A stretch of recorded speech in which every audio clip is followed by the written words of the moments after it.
Assalamualaikum.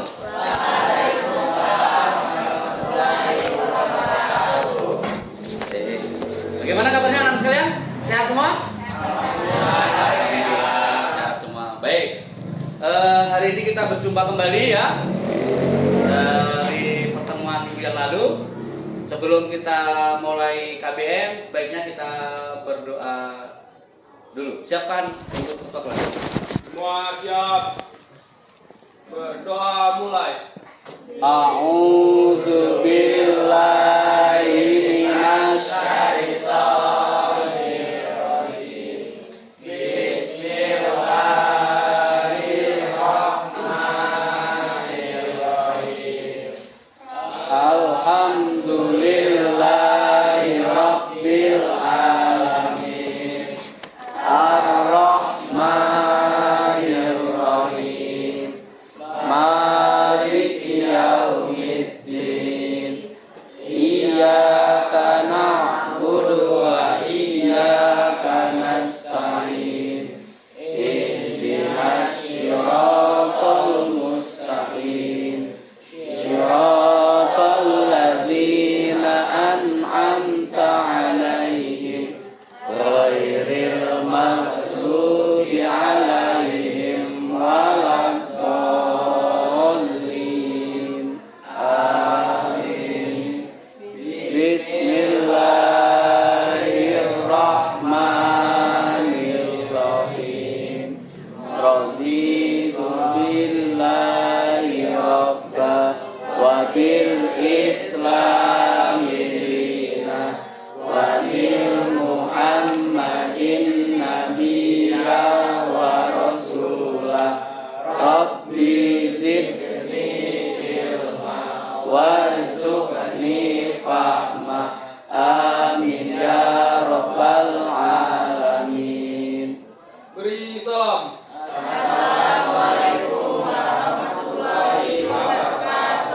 Waalaikumsalam warahmatullahi wabarakatuh. Baik.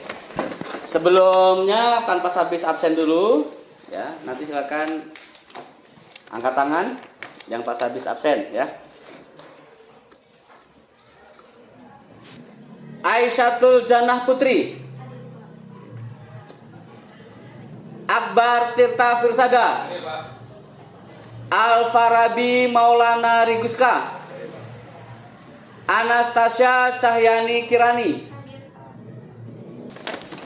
Ada beberapa yang perlu Pak Sabi sampaikan. Keaktifan dalam belajar ya, keaktifan dalam belajar, kontinuitas itu penting ya. Itu adalah bagian dari usaha kita untuk apa? Bersungguh-sungguh dalam menuntut ilmu. Baik. Bagaimana badan kalian? Udah siap untuk menerima pelajaran? Siap. Siap ya nak ya? Baik. Ketika kita ada niatan untuk bersungguh-sungguh dalam menuntut ilmu, insya Allah kita akan mendapatkan keberkahan ilmu itu. Maka ketika kita mau belajar, kita siapkan dulu badan kita sehat. Tadi udah mandi? Udah sarapan? Baik. Sedikit kalau ada sampah-sampah yang ada di seputaran kita bisa dibersihkan ya. Supaya badan kita lebih sehat. Ya, baik. Nah, minggu lalu sudah kita pelajari pada KD 3.3 yaitu tentang iman kepada hari kiamat atau hari akhir. Baik. Nah, itu adalah KD 3.3 yang berkaitan dengan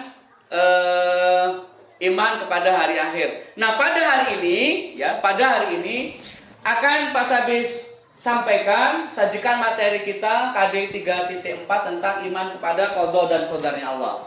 Mungkin sudah paham pengertian dari apa itu iman?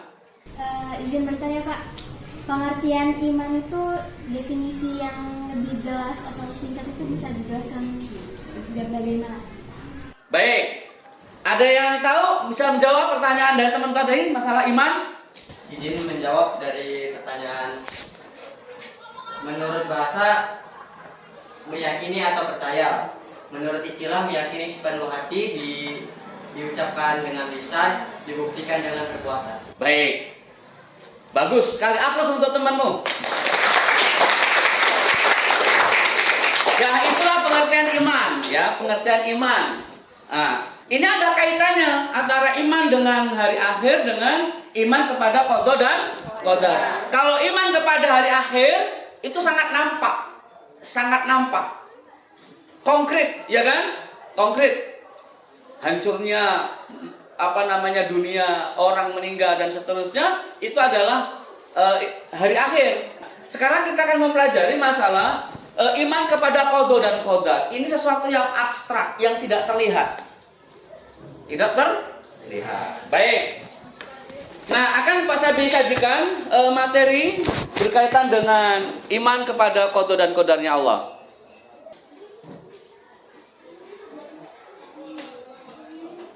Kelihatan, Nak? Baik. Nah, ini berkaitan dengan materi kita KD 3.4, iman kepada qada dan qadar Allah Subhanahu wa taala. Nah, ini tujuan pembelajaran kita, ya, yang akan kita capai dalam materi kita ini tentang satu, menjelaskan makna iman pada qada dan qadar. Yang kedua, menghayati nilai-nilai keimanan pada qada dan qadar. Yang ketiga, menyebutkan perilaku yang mencerminkan kesadaran beriman pada qada dan qadar Allah. Nah, ini tujuan pembelajaran kita. Nah, ini akan kita bahas. Pertama, pengertian iman. Tapi sedikit tadi sudah nyambung dengan materi yang minggu lalu. Terus ada pengertian qada, ada pengertian qadar. Dan di situ nanti akan ada beberapa atau jenis-jenis takdir. Di sini Pak Sabis tampilkan sebetulnya ada video motivasi, ya. Tapi nampaknya jaringan kita sangat lelet, jadi tidak bisa Pak Sabis tampilkan. Ya, nah, tidak bisa Pak Sabis tampilkan. Ini langsung saja. Baik. Nah, ini pertanyaan dari temanmu tadi. Apa itu pengertian iman? Nah, disinilah. Di sini pengertian iman tadi dijawab oleh temanmu juga. Menurut bahasa, iman itu yakin atau percaya. Sedangkan menurut istilah adalah meyakini sepenuh hati, diucapkan dengan lisan, dan dibuktikan dengan perbuatan. Nah, Pak, tadi kan qada dan qadar ini abstrak, nggak konkret. Jadi bentuknya bagaimana Pak perilaku kita? Baik. Nah, di sini akan kita lihat. Yang dikatakan namanya sepenuh hati, ya, meyakini sepenuh hati, diucapkan dengan lisan dan dibuktikan dengan perbuatan itu adalah membuktikan kalau perilaku kita ini menunjukkan kita itu adalah seorang yang taat kepada Allah Subhanahu wa taala. Nah, ini itu bentuk konkretnya. Dari mana kita mengetahui kalau itu kita iman? Nah, kita akan melihat dulu macam-macam dari apa itu dari qada dan qadarnya Allah. Nah, di sini Pak Sabis jelaskan bahwa ada makna qada dan qadar. Ya. Pertama, makna qada secara bahasa adalah ketetapan atau kehendak. Secara istilah adalah ketentuan atau kepastian yang datangnya dari Allah Subhanahu wa taala terhadap segala sesuatu sejak zaman azali. Artinya sesuatu itu sudah ditakdirkan sama Allah. Sudah ditakdirkan sama Allah. Nah, ini sudah ada sebelum kita lahir. Nah, yang kedua, qadar. Qadar adalah kepastian atau pengaturan dan ukuran. Qadar adalah perwujudan ketetapan terhadap segala sesuatu yang berkenaan dengan makhluknya yang telah ditetapkan sejak zaman azali. Artinya apa? Setelah qada itu dituliskan oleh Allah, keluarlah hasil dari qada itu, yang itu kan namanya qadar, kepastiannya. Contoh kalian sebelum lahir ke muka bumi ini sudah ditulis di Lauhul Mahfuz. Ketika setelah kita lahir baru jenisnya itu namanya qadar. Maka nanti akan terbagi. Qada dan qadar ini sering disebut, orang menyebutnya namanya apa? Takdir. Oke, sampai di sini ada yang mau tanya? Pak, izin bertanya. Macam-macam takdir itu ada berapa, Pak? Oh, baik. Luar biasa ya. Ini belum Pak Sabis terangkan tapi langsung nyambung. Ya, connect. Berarti ada macam-macam. Berapa sih jenis-jenis takdir itu? Nah, gitu. Ada yang bisa menjawab? Baik, silakan, Cok. Tahu saya takdir itu ada dua, ada takdir mu'allaq dan takdir mubram. Baik, ada takdir mu'allaq dan takdir mubram. Baik. Keinget ya? Nah, ini nanti akan ada post test, nanti jangan sampai lupa. Tadi ada pertanyaan temanmu tadi bertanya, Pak, qada dan qadar itu sering disebut namanya takdir. Terus takdir itu ada berapa sih, Pak? Tanya gitu tadi ya. Baik, tadi ada 2. Tadi dijawab oleh temanmu juga bahwa takdir itu ada 2, takdir mu'allaq dan takdir mubram. Baik, akan Pak Sabih jelaskan dulu berkaitan dengan pengertian dari takdir mu'allaq dan takdir mubram. Nah, sebelum membahas ke situ, di sini ada dalil. Dalil ini adalah aturan Allah yang ada pada kitab kita, yaitu Al-Quran, di dalam Quran surat Al-Furqan ayat 2 yang artinya begini: yang memiliki kerajaan langit dan bumi, tidak mempunyai anak, tidak ada sekutu baginya dalam kekuasaannya, dan dia telah menciptakan segala sesuatu, lalu menetapkan ukuran-ukurannya dengan baik dan tepat. Quran surat Al-Furqan ayat kedua. Nah, di sini. Nah, ini jawaban dari temanmu tadi ya. Ada namanya takdir mu'allaq dan takdir mubram. Apa itu takdir mu'allaq? Apa itu takdir mubram? Bisa kalian lihat di atas. Ya. Takdir mu'allaq adalah digantungkan atau ditunda. Maksudnya adalah takdir ini dapat diubah apabila seseorang tersebut mau merubahnya. Nah, ini takdir mu'allaq. Mu'allaq itu sesuatu yang masih bisa kita rubah. Ya, ketentuan-ketentuan Allah yang masih bisa kita rubah. Yang kedua, takdir mubram. Takdir mubram adalah ketentuan-ketentuan Allah yang tidak bisa dirubah sama sekali. Contoh dari takdir mu'allaq. Ya, contoh kecerdasan. Itu masih bisa dirubah tidak? Bisa. Dengan cara apa? Kita belajar. Jumlah rizki bisa dirubah? Bisa. Kalau kalian malas-malesan, gajinya 1 bulan cuma 1 juta.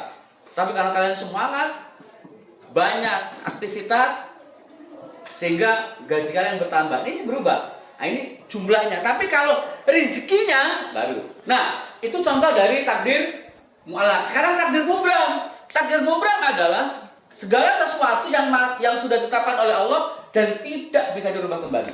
Contoh, jenis kelamin. Sudah terlahir dalam keadaan wanita, dirubah menjadi laki, maka hukumnya haram. Nggak boleh itu. Itulah ketentuan Allah. Yang kedua, maut, mati, meninggal, ya, nggak bisa dirubah. Wahai malaikat, nanti dulu sih, saya matinya, gitu. Nggak bisa. Kalau kita meninggalnya di hari Rabu, ya hari Rabu itu, jamnya pagi atau sore, ya terserah Allah. Tapi matinya itu tidak bisa dielakkan. Apa di dalam Al-Quran? Kullun nafsi dha'iqatul maut. Setiap yang bernyawa itu pasti akan mati. Nah, ini contoh yang kedua. Yang ketiga, jodoh. Nah, ini jodoh ini. Ya, jodoh. Siapa yang mau punya jodoh? Angkat tangan. Woi, ya semuanya punya jodoh ya. Sayang ya, nak ya. Hidup sekali nggak punya jodoh. Nah, jodoh ini adalah ketentuan Allah. Laki dan perempuan itu akan berjodoh. Gitu loh. Ya, nah ini namanya takdir mubram. Segala sesuatu yang sudah tidak bisa dirubah lagi. Nah, mungkin ada pertanyaan, Pak, tetangga saya itu habis nikah, cerai, Pak. Dia nggak punya jodoh lagi. Itu gimana, Pak? Itu masuk takdir mubram bukan, Pak? Tetap takdir mubram. Jodohnya itu ketika dia berjodoh, itulah takdir mubram. Tapi ketika berpisahnya itu namanya takdir mu'allaq. Bukan jumlah. Pak, tetangga saya itu nikah, istrinya itu 3, Pak. Nah, katanya mapas. Ya kan? Istrinya 3. Bagaimana itu, Pak? Itu kena mu'allaq atau mubram, Pak? Hah? Kalau pernikahannya adalah mubram, tidak bisa dirubah. Oke. Tapi kalau jumlah itu adalah mu'allaq, bisa dirubah. Ya, makanya dalam Al-Quran boleh menikah 1, 2, 3, 4 sampai 4. Tapi jika kalian bisa berlaku Oke, sampai di sini ada pertanyaan. Baik. Mau tanya? Silakan. Sakit itu termasuk mubram atau mu'allaq? Baik, luar biasa pertanyaannya. Sakit itu termasuk mubram atau mu'alaq? Ada yang bisa menjawab? Sepengetahuan kalian. Yuk, ada yang bisa menjawab? Nggak ada. Nah, sakit, tadi temanmu bertanya, Pak, sakit itu masuk contoh dari mu'alaq atau mubram? Ya? Contoh mu'alaq atau mubram? Kalau kita lihat di sini, mu'alaq itu kan segala sesuatu yang masih bisa kita rubah.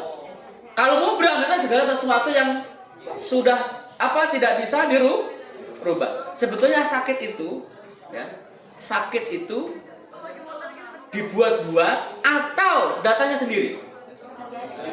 Datang sendiri. Maka ketentuan sakitnya itu, ya, sakitnya itu masuk dalam kategori mu'alaq, masih bisa kita rubah. Contoh, kenapa? Kalau kita hidup kita, pola kita ini sehat, sakit nggak? Enggak. Kita sehat, gitu loh. Nah, yang bisa merubahnya polanya itu, ya, merubahnya itu adalah namanya mu'alaq. Nah, kejadiannya setelah terjadi sakitnya itu yang dikatakannya mubram, nggak bisa diedarkan. Tapi mau sehat atau mau sakit itu bisa dirubah semua. Jadi sakit itu bagaimana? Kategori apa? Yang di atas mu'alaq. Oke. Ada lagi pertanyaan? Nggak ada? Tidak ada. Cukup. Baik. Sedikit akan Pak Sahabi selanjutkan berkaitan dengan iman pada qada dan qadar. Nah, baik. Nah, sekarang ada hubungannya. Hubungan qada dan qadarnya Allah. Kita lihat di atas. Qada dan qadar adalah merupakan hak Allah Subhanahu wa taala, akan tetapi qada dan qadar Allah Subhanahu wa taala akan berhubungan dengan manusia yang diberikan akal pikiran dan kekuatan berusaha. Melalui hubungan antara usaha manusia dengan qada dan qadar Allah, para ulama berpendapat bahwa qadar atau takdir itu ada dua. Nah, ini hubungannya. Jadi, berarti hubungan antara qada dan qadar itu adalah ketentuan Allah, ya, yang sering kita sebut namanya takdir. Yang Pak Sabi jelaskan di depan tadi. Perilaku apa saja sih yang bisa kita munculkan dalam kehidupan sehari-hari? Pertama, perilaku yang bisa kita munculkan adalah perilaku optimis. Optimis. Apa itu optimis? Apa? Percaya diri. Optimis itu adalah percaya diri. Ada lagi? Semangat. Bisa. Yang kedua, ada ikhtiar. Apa ikhtiar? Usaha. Tadi ada pertanyaan teman tadi, Pak, sakit itu masuk di kategori apa? Nah, ini ikhtiar. Ketika kita mengetahui bahwa sakitnya itu adalah mubram, ketentuan sakitnya, ya, kejadiannya sakit itu, tapi untuk mencegah sakit atau tidak namanya mu'alaq. Nah, di sini ada perlu dilakukan namanya ikhtiar, usaha supaya bagaimana kita sehat. Nah, itu namanya ikhtiar. Kalau cerdas, bagaimana supaya kita cerdas. Nah, di sini namanya ikhtiar. Ini kita usahakan. Kalau berjuang hari ini, ngikutin pelajaran, supaya apa? Nanti masa depan kalian ini sukses. Dengan apa? Dengan belajar. Kata Rasul, man jadda wajadda. Barang siapa yang bersungguh-sungguh, pasti Allah akan memberikan apa-apa yang sudah dia usahakan. Kalau dalam bahasa anak sekarang namanya usaha itu tidak akan mengkhianati hasil. Gitu loh. Nah, ini penting sekali. Kalian harus ada usaha, ikhtiar dengan baik-baik. Sekolah harus benar.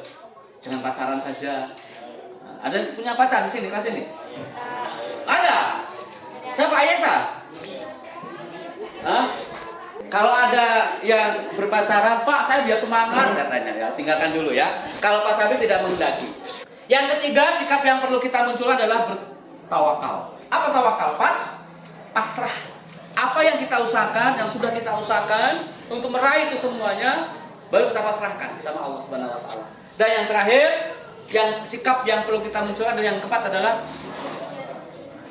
tidak mudah putus. Kenapa? Karena kita tahu bahwa semuanya segala sesuatunya itu sudah direncanakan, sudah diatur sama Allah. Kita tinggal mengikuti. Semuanya adalah skenario Allah Subhanahu wa taala. Oke, gitu ya, Nak ya. Materi kita pada pagi menjelang siang ini ya. Tapi ada satu terakhir. Hikmah beriman kepada qada dan qadar Allah Subhanahu wa taala. Yaitu ketika kita udah meyakinin ini, Nak, pertama menjadi hamba yang ridho dan ikhlas. Jangan menggerutu. Kamu udah ditakdirkan dari keluarga yang cukup, syukurin. Kita ada yang ditakdirkan dari keluarga yang kurang mampu, syukurin.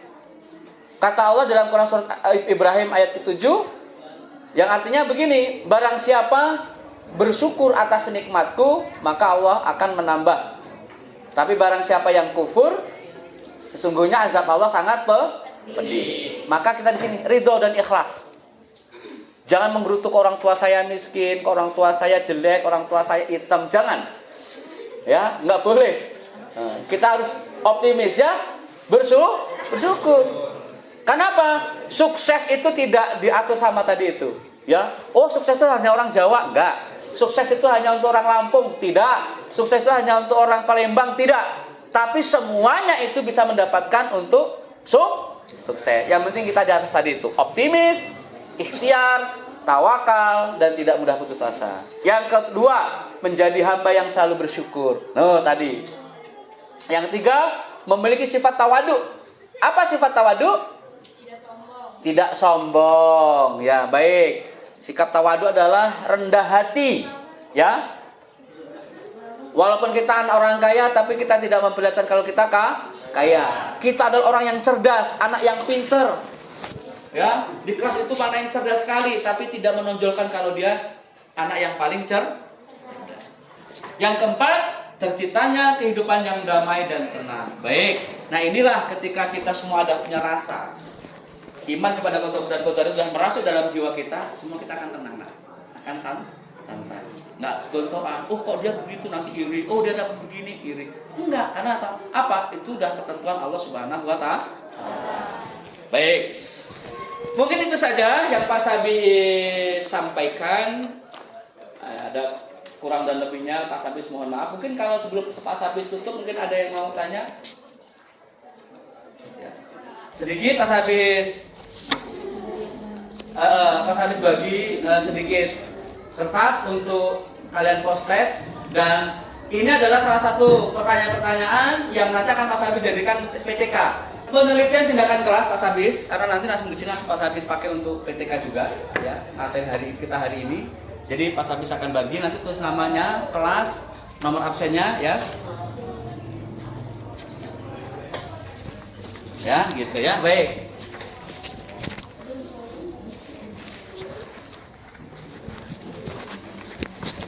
Ya, silakan ditulis nama, nomor absen, kelas. Baik, cukup. Ya, itu saja. Nanti Pak, setelah selesai ditulis, nanti dikumpulkan kembali apa yang kalian tulis tadi. Ya. Pertama tadi di situ ada pertanyaan, bagaimana tanggapan kalian dalam pembelajaran hari ini, ya kan? Puas atau tidak? Di situ ada tanya dan jawaban. Kalian memilih, ya kan? Nah, nanti Pak Sabis menjadikan sebagai bahan PTK siklus 1. Ya, baik anak sekalian. Sekali lagi sebelum Pak Sabis tutup, ada yang mau ditanyakan? Nggak ada, baik. Pak Sabis ini merefleksikan sedikit. Anak sekalian, dalam pelajaran hari ini banyak sekali yang bisa kita petik. Pertama, kita bermuhasabah diri, ya. Siapa diri kita? Mau kemana kita? Ya. Apakah perilaku kita sudah sesuai dengan kehidupan sehari-hari? Sesuai dengan apa yang sudah dianjurkan oleh Allah Subhanahu wa taala? Nah, ini kita untuk merefleksi diri kita. Baik pribadi Pak Sabis ataupun anak-anak sekalian. Maka kita berlomba-lomba supaya kita menjadi insan-insan yang lebih baik di hadapan Allah Subhanahu wa taala. Tuh, yang terakhir, materi Pak Sabis sampaikan hari ini jelas atau tidak? Jelas. Jelas anak ya? Baik, kalau sudah jelas, Pak Sabis tutup. Baik, silakan nak pimpin doa untuk mengakhiri KBM kita hari ini. Wah, siap. Berdoa mulai.